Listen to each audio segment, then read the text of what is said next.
Hi, Jason Beatty here for Indigo Prep blog post number 6. This is a first in a 3-part blog series that will be spread over the next several posts about what your score is telling you.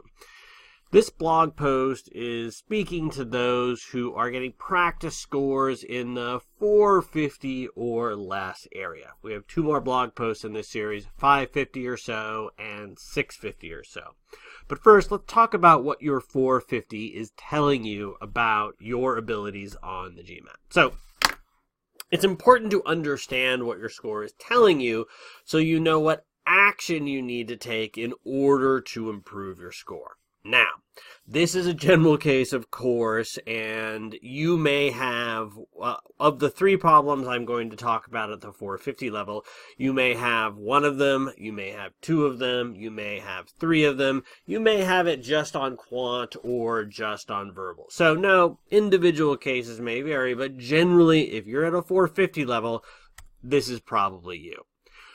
This is about a 20th percentile overall. Now, it may be your verbal is at a 20th percentile and your quant's quite high, or your quant's at a 20th percentile and your verbal's quite high. So if you're around the 20th percentile overall, or one of your part scores, here's some straight talk.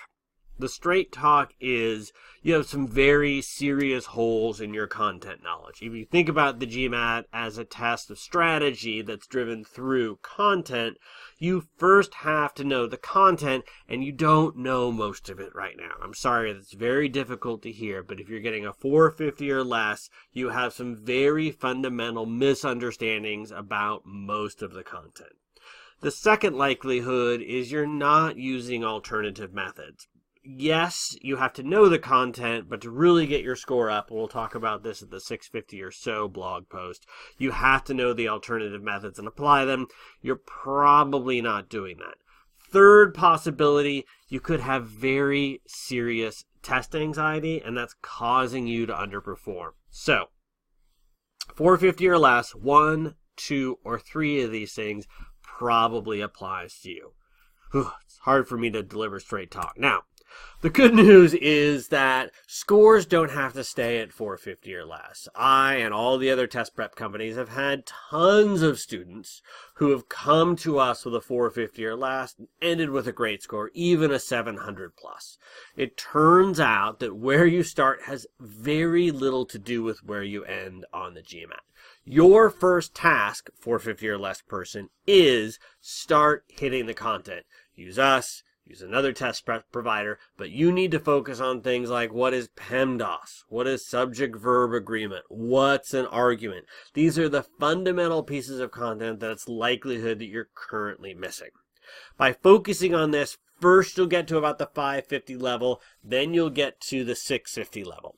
As you're learning the content, you want to gain an awareness of the alternative methods. You may not put them into play immediately, but you very much want to be aware that there's something more than the content here. When we get to 550, when we get to 650, we're going to change this advice, but right now, you need to start hitting the books on content.